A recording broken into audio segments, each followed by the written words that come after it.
I'm starting this video out with proof that the title is not clickbait. I really did offer Tadej Pogacar a bottle of ketones mid-race.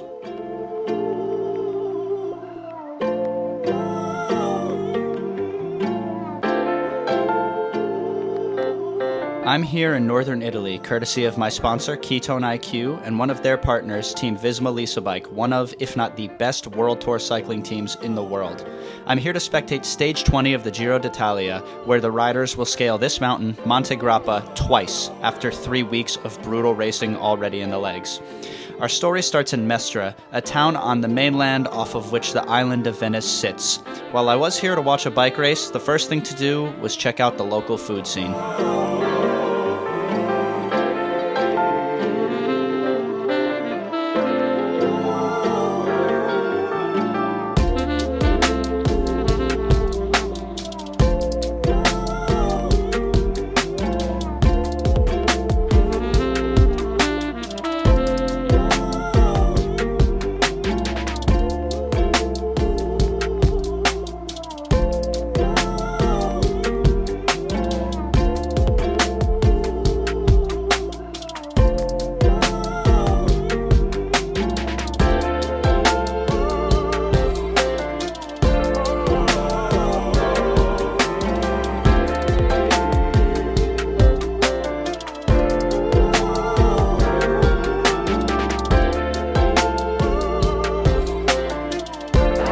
Welcome to Venezia, YouTube. We're out here, we're going to have a gondola ride by a sexy Italian man. No, we're not. We're going to do a tasting menu with my beautiful girlfriend for her birthday. We're going to swim in the canals. No, we're not. We're going to take some ketone shots. And we're going to look sexy on the island of Venice. There was no shortage of wildlife to appreciate on the island of Venice. There was a Bangladeshi man who tried to bully me into buying a few roses from him, boats moving through the canals, a piece of art by world-renowned artist Banksy, even more wildlife to appreciate, and yet more wildlife. And ultimately what became my main source of sustenance for the week, a Venetian classic, Cicchetti. This, however, was just the prologue to what would ultimately be the experience of a lifetime. The next day, we were picked up from the train station in a Visma Lease Bike official van by a young man named Tadej, who has now subscribed to my YouTube channel and hopefully is watching this video. What's your role with the team? I'm doing my graduation internship. So my final part of my study. What's your degree? I'm doing sport management. Oh, cool. Yeah, it's, that is one hell of a graduation placement to get. Yeah, it could not have been better. Do you cycle? Yeah, I do, but only when the weather is good. What's your FTP? From there, we made our way to Treviso, where our VIP experience began, and I started slinging shots of Ketone IQ to anyone who would drink them on camera. First time having Ketone IQ. Yes, indeed. Give it a whirl. Open it up. Hold the bottle. Just one shot. Just swing it. Throw it back.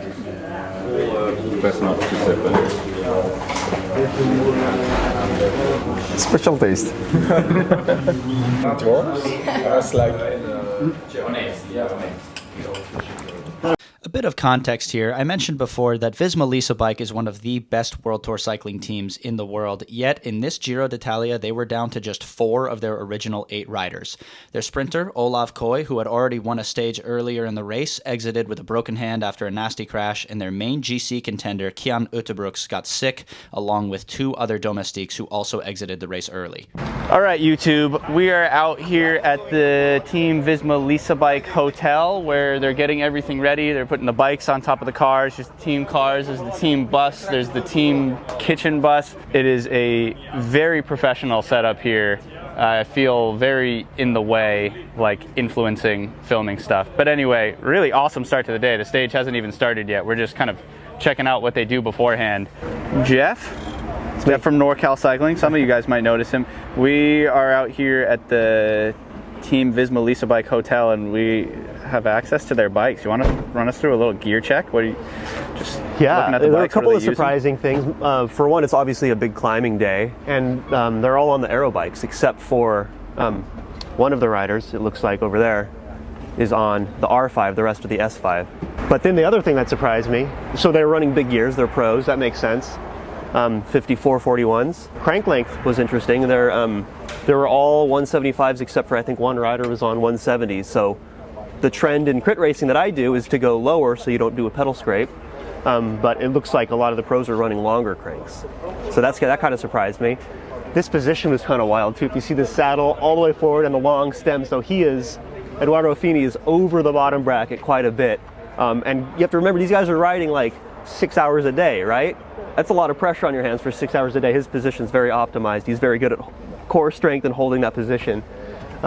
But yeah, those are the first things I noticed as they're pulling the bikes out of the van, getting ready for the stage. Thank you, Jeff. Everyone's using these Wahoo Aero pedals, it looks like. Vittoria Corsa tubeless 29 reserve wide rim.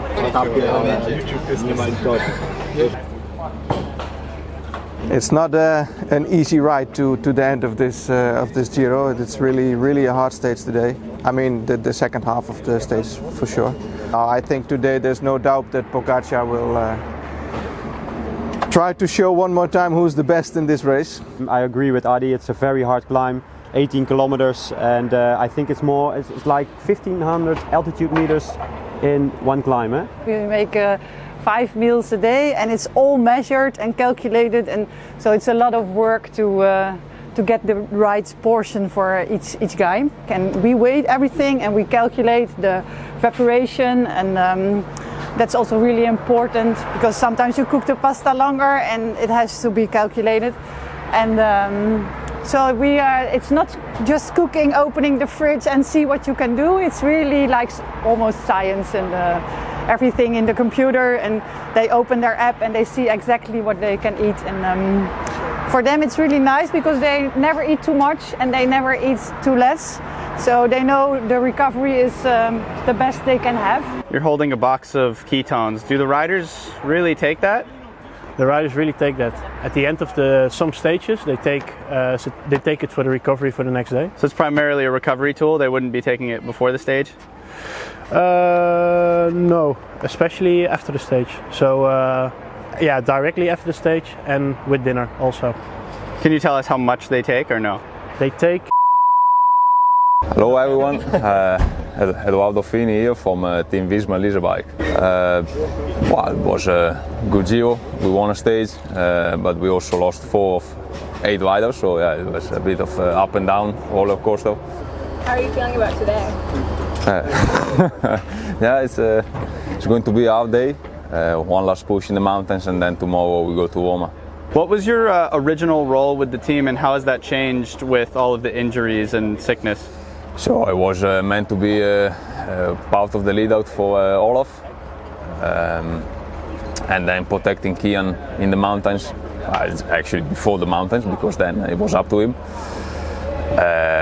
So yeah, after both left the race, I had to switch a bit more into attacking mode and just try to create occasions and try to get them when there was a chance. Grams of carbs per hour. Do you know what you're taking in during racing? Yes. Can you share?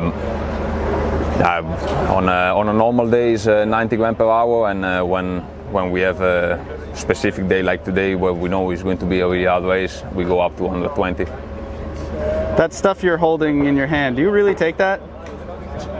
Yes, not every day, but again with the help of our nutritionist, they make a plan. They decide when are the right stages to make use of the ketones, and yeah, we follow the plan. And from there we set off, away from the team hotel in Treviso toward the beginning of the stage.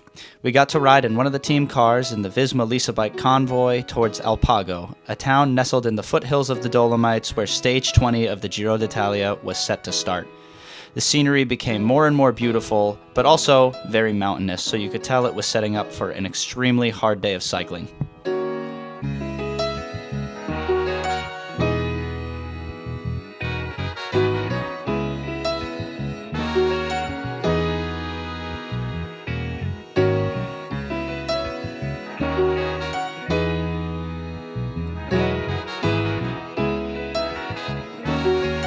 The The start of the stage in El Pago was more similar to a marathon expo than what you'd expect from the start of a bike race. The police were making a fashion statement with their boots. We saw the Maglia Rosa and various other jerseys on display. They were showing off the winner's trophy, and as they were previewing the stage and the climb, we found a couple more participants willing to lose their ketone virginity on camera. Just take it back like a shot. Right, let's go. 10 grams of ketones. In questo Gran Premio della Montagna, il numero 2 di giornata. A lungo in discesa la torta di Andrea Vendrame. Okay, that's a flavor. Just drink it fast? Yeah. Okay. Nella seconda formazione facciamo un applauso alla francese. Okay. Not as bad as I thought it would be. Okay. The riders were paraded on stage for everyone to see, which seemed cruel because even as it started to rain, they were forced to ride a couple kilometers to the expo and back to their team buses before they were due to start the 20th stage of this Giro. Wasn't our problem though. Once the rain really started, we set off to the first location where we were going to watch the riders come through. All right, we're waiting about 20 Ks into the stage. The riders are gonna come by. As you can see, it has started pouring. Shout out Visma Lisa Bike for the umbrellas.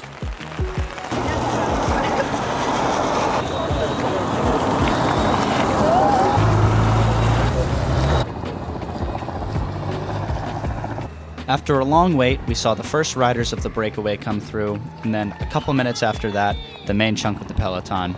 And finally, after hours, I got a shot of what I had been waiting to see all day. A beautiful gap in this footage revealed the man himself, Tadej Pogacar in the Maglia Rosa, the best cyclist on planet Earth at this moment in time.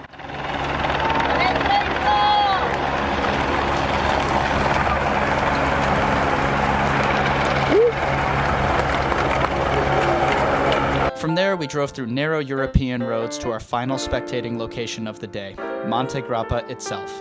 The events earlier in the day, including the team hotel, the expo, and watching the riders come through for the first time, could not have prepared me for the party that came next.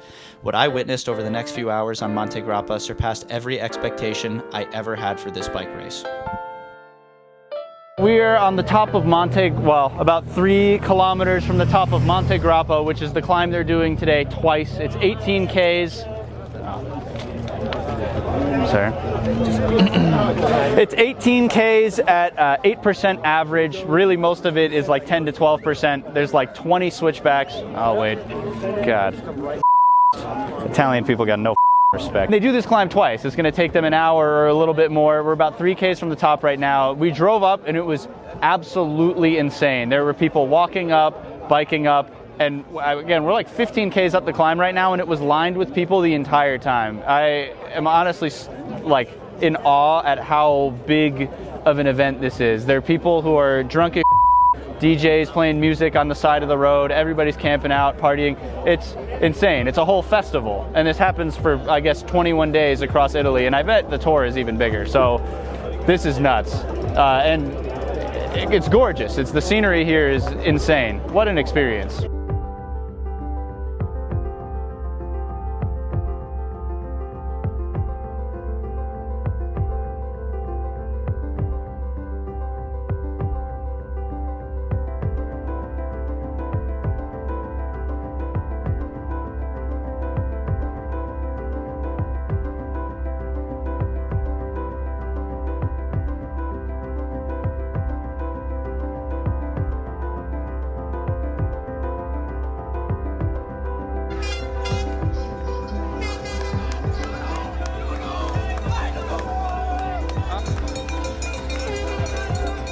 After the riders had come through for the first time and these Italian men came to offer us grappa, which I believe is Italian moonshine, I decided it was time to put on the ketone suit.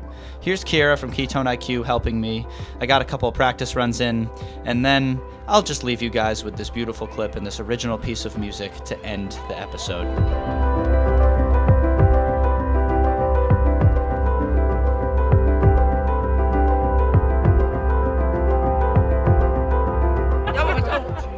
Io lui facciamo foto con te. Sì, con te, va bene, perfetto. Che forti. Grazie. Siamo forti. Ma che adesso canale 5 Tele 5. That's the shot of the entire trip right there. Number 1. Siamo di classe io. Che telefono, se io canti, se fa.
Well, guys, that's it. That's the story of how I ran next to the greatest bike rider on the planet dressed as a giant shot of ketone IQ and offered him a little shot of ketone IQ, which he didn't even think about taking. I wish I could tell you we made eye contact in a beautiful moment as he went on to win the Giro d'Italia by 10 minutes, but the truth is, I couldn't see out of the side of that goddamn costume. I'd like to thank Ketone IQ for not only supporting my career, but giving me this special opportunity, which I can only describe as the experience of a lifetime, and for Team Visma Lisa Bike for making it all possible. The reality of this trip, with 2 international flights within the span of a week and tons of activities going on, meant that I didn't have much time to train, and it became a massive interruption for the races that I'm preparing for later this summer. But it's not every day that you get to run next to Tadej Pogacar in a giant Ketone IQ costume, so I have to say that it was worth it. Thanks for watching, everyone.